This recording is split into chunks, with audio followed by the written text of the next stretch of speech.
Let's talk about it with former Vice President Dan Quayle. Mr. Vice President, thanks for being here. So first of all, this video that I just turned on is from January 19th, 2021, about 3 months ago. And obviously, as you just heard, it's former Vice President James Danforth Quayle being interviewed. There's quite a lot of takeaways from this interview that was 3 months ago. Thank you. You know, 32 years ago, January 20th. Gotta say, he looks very old now. He was very young back then. 20th, 1989. You were sworn in, administered the oath of office by Justice Sandra Day O'Connor, President Reagan looking on as you took the oath there in front of the Capitol.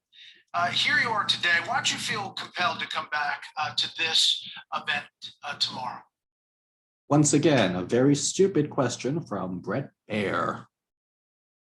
The reason he came back to the inauguration on January 20th, 2021 is because former presidents and former vice presidents like Quayle typically come back for inaugurations. They typically attend inaugurations. Now, obviously, some of them miss them at times, and some of them don't attend maybe, or whatever the deal is. Like, for instance, Rosalind and Jimmy Carter did not attend this time, and neither did Al Gore, but like, okay, or Walter Mondale for that matter. But like, a lot of presidents and vice presidents do attend, so that's why he felt compelled to go back. So why do you even ask that stupid question, Brett Baer? Well, first of all, I think I've been to every inauguration since the Jimmy Carter inauguration in 1977. That's correct. When I was a new member of the Congress. Yeah, so he went to, so that means he attended Carter's inauguration, Reagan's second inauguration, Bush's and Clinton's, and Clinton's second inauguration, Bush's 2 inaugurations, Obama's 2 inaugurations, Trump's inaugurations, and now Biden's inauguration. I also believe that somebody in my position really needs to show up to witness the transfer of power, the peaceful transfer of power. It's a magical moment. It's something that American history has proven to be able to see this over centuries. Also, I know Joe Biden fairly well. I served with him in the Senate. I think I've known him for 40 years.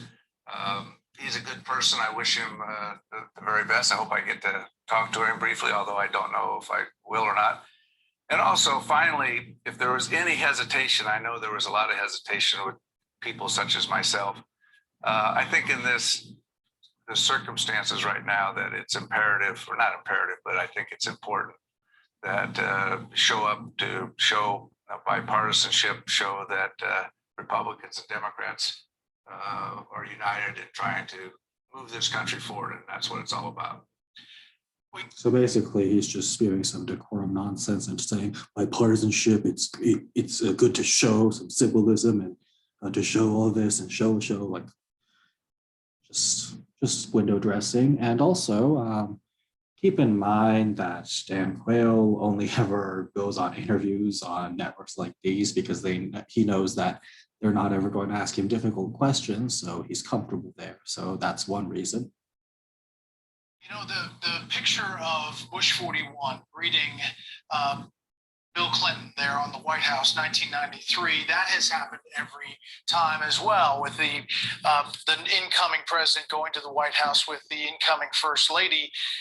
That's not happening this time. And the current leader of your party, President Trump, is not going to be at the inauguration.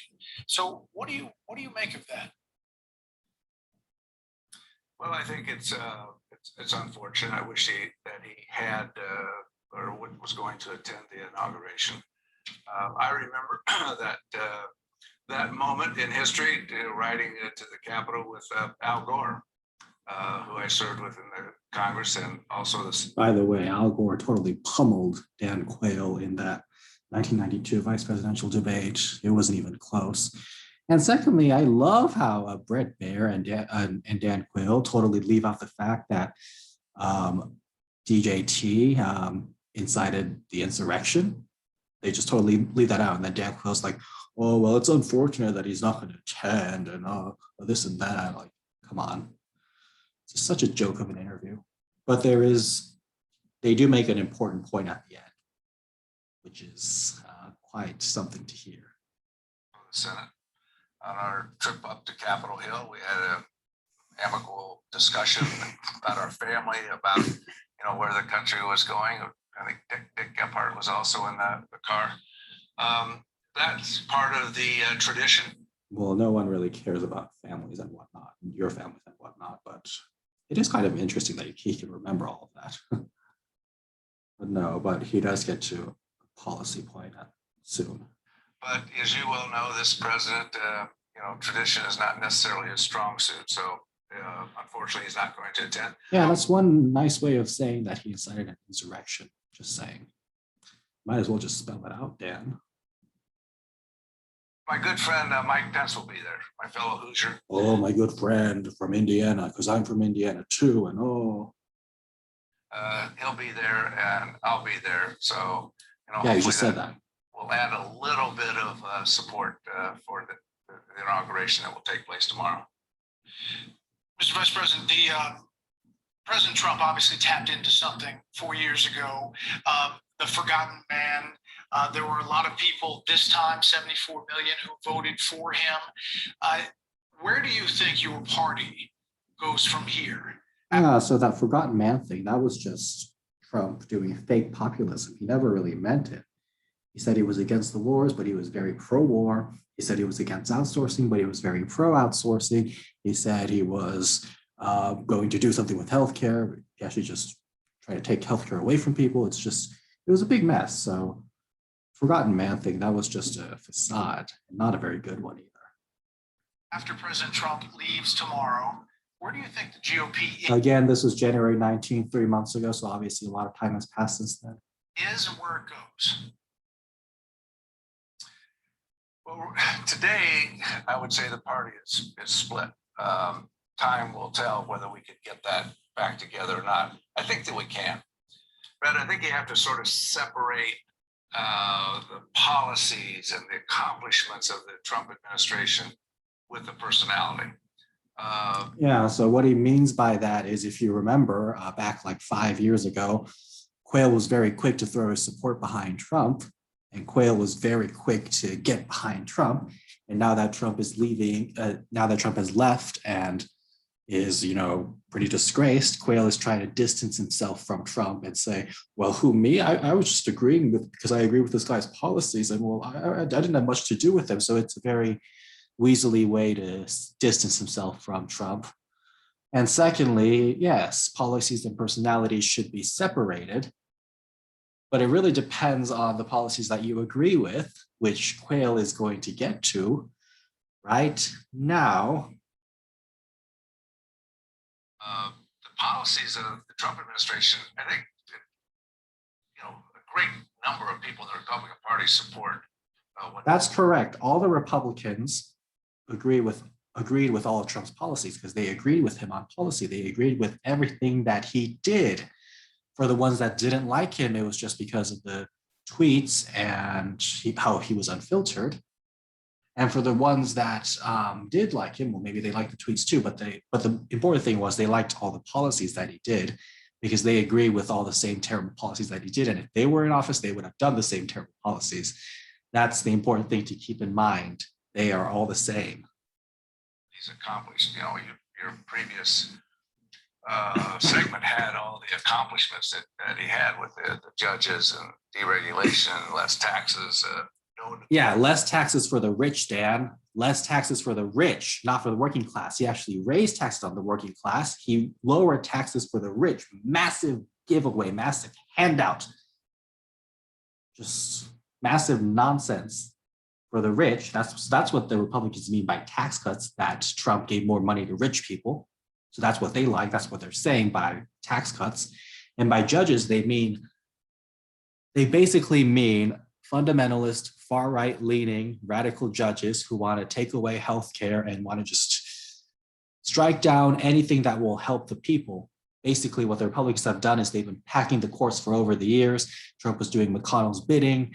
And so that's what they mean by judges. And by deregulation, they just mean they don't want regulations for literally anything. They just want businesses to be able, corporations to be able to do whatever, harm people, cut everything, be able to put their workers in unsafe situations and not pay their workers, bust unions. That's the stuff that they want. And that's what they mean by deregulation. So Trump delivered on all of that. So that's why the Republicans are still like him, because they agree with him on policy. So Dan Quayle is trying to dishonestly frame the policies as if they're good for regular people, but they're not. And I think, and yeah, so, but what Quayle is saying is basically what all the Republicans are thinking.